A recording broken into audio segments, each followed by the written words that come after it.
Assalamualaikum Ustadz. Waalaikumsalam warahmatullahi wabarakatuh. Ini Ustadz, saya suka melihat orang gampang panik gitu Ustadz. Apakah itu bagian dari fitrah? Maksudnya apakah setiap orang tuh fitrah takutnya sama atau Allah beda-bedakan gitu?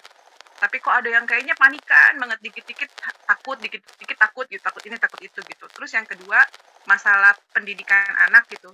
Bagaimana Ustadz supaya anak-anak lebih takut dalam pengawasan Allah gitu saat berbuat salah dalam pengawasan Allah daripada takut sama setan misalnya Ustadz. Kayaknya mereka lebih lebih takut sama setan gitu daripada sama adanya malaikat atau adanya pengawasan Allah. Gitu Ustadz.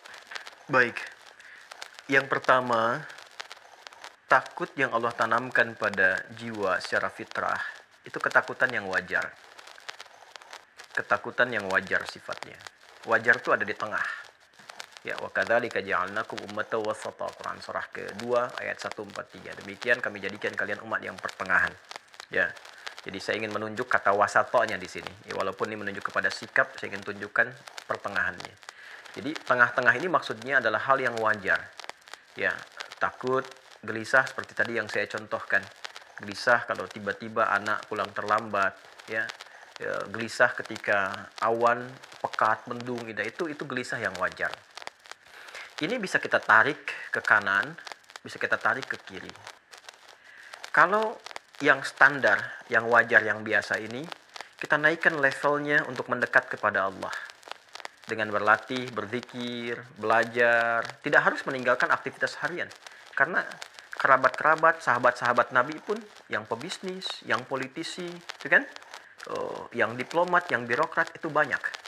Tapi mereka malamnya masih sempat tahajud. Yang kata Imam An-Nawawi dalam kitab At-Tibyan fi Adab Hamalatil Quran itu sampai khatam Al-Quran. Utsman bin Affan, Tamim Ad-Dari, ya, dan sebagainya. Banyak sekali pejabat-pejabat. Bahkan di militer Nabi punya 38 sahabat yang panglima dari 12.000. Itu mereka ketakwaannya tinggi, zikirnya tinggi. Nah, mereka naikkan levelnya dari yang wajar menjadi tinggi. Sehingga harapannya dengan itu semua selalu ada dalam perlindungan Allah Subhanahu wa Ta'ala. Jadi ketakutannya bukan ketakutan biasa lagi, bukan standar, tapi naik di atas itu, cuma sifatnya positif. Sifat takut positif ini adalah sifat takut yang mengantarkan dia selalu berada dalam perlindungan Allah. Jadi kalau misalnya dia mau bicara, dia tata dulu nih. Pembicaranya Allah ridha nggak? Kalau bicara nyakitin orang lain nggak sih? Lawan bicara kita tersinggung tidak? Kalau bercanda pun dia cari kata-kata yang tidak berlebihan. Nah itu adalah penjagaan. Jadi yang keluarnya itu outputnya selalu yang baik. Ya, tapi jiwanya terkontrol dalam keadaan tenang. Itu yang positif. Kalau negatif, dari yang wajar tadi yang tengah-tengah, itu terbawanya apa yang disebut dengan sekarang dengan anxiety itu. Kegelisahan yang tidak wajar. Sedikit-sedikit gelisah. Sedikit-sedikit penasaran. Sehingga yang keluar dari situ apa? Pertanyaan-pertanyaan yang tidak wajar. Ya, pikiran-pikiran yang tidak wajar. Sehingga memberikan bahkan beban kepada pikiran, bukan ketenangan. Karena normalnya kalau dia menjadi khasyah yang positif atau khauf yang netral, itu pikiran nggak terbebani. Masih biasa. Tinggal dia berikhtiar mengatasi itu. Tapi kalau sedikit-sedikit dia mendapatkan kegelisahan yang memberikan beban kepada pikiran, itu was-was dari syaitan. Yaitu was-was. Dan setan memberikan ketergesa-gesaan. Innamal ajalatu minasyaitan, kata Nabi. Ketergesa-gesaan itu dari setan. Ya, untuk bersikap dan sebagainya. Maka bagaimana keluar dari situ? Mendekat kepada pilihan-pilihan zikir. Ya, yang pertama adalah membangun kekuatan keyakinan dengan Allah. Berlindung, kata Nabi, kepada Allah dari godaan setan. Anda bisa mengatakan satu di antara doa yang Anda bacakan, Rabbi inni a'udzubika min hamazatis syayatin wa a'udzubika rabbi ayyahdurun. Jadi kalau sedang hadir kegelisahan-kegelisahan, apa yang orang kenal dengan anxiety misalnya, ya, kegelisahan yang tidak wajar, yang tadi saya sampaikan ke aspek ke sebelah kiri, maka segera permohon kepada Allah berlindung. Ya Allah, aku berlindung kepadamu dari kehadiran setan yang memberikan was-was dan kegelisahan yang tak wajar. Ya kan? Atau Anda bisa katakan a'udzubillahi minasyaitonir rajim. Itu yang pertama. Yang kedua, Anda bisa isi dengan pilihan zikir yang tadi saya sampaikan. Ya, bisa dengan Al-Qur'an. Berwudu, buka mushaf, menghadap kiblat, baca Quran. Itu untuk melatih. Ya, sehingga lekat dengan Quran, lekat dengan Quran, lekat dengan Quran. Minimal Anda berusaha untuk membaca dan membaca. Ya, ada lagi misalnya, ada yang dilakukan dengan sholat. Ya, ambil wudhu, sholat 2 rakaat, ya, sholatnya sholat wudhu misalnya bisa setelah wudhu sholat atau sesuai dengan waktunya, ya, atau hal tertentu yang Anda bisa inginkan, boleh. Ya, Anda kemudian sholat di situ, minta ketenangan kepada Allah, boleh. Ya. Ada lagi misalnya Anda cukup mengatakan zikir-zikir yang agung, La ilaha illa anta subhanaka inni kuntu minadh dhalimin, ya. Atau saya ajarkan doa ini untuk menenangkan hati. Ini doanya tersambung secara makfurat, ya. Allahumma ati nafsi taqwaha wa zakkiha anta khairu man zakkaha anta waliyuha wa maulaha. Ini doa yang sering saya biasakan baca, minta ketenangan, ya, ketentraman, ya. Saya ulangi ya. Allahumma ati nafsi taqwaha. Duhai Allah, anugerahkan kepada jiwaku pengendalian dalam takwa. Wa zakkiha anta khairu man zakkaha. Dan bersihkanlah ia dari segala gangguan dan kotoran, karena engkaulah yang maha untuk melakukannya. Anta waliyuha wa maulaha. Engkau pemilik dan pengendalinya. Saya ulang ya. Allahumma ati nafsi taqwaha wa zakkiha anta khairu man zakkaha anta waliyuha wa maulaha. Itu doa asalnya.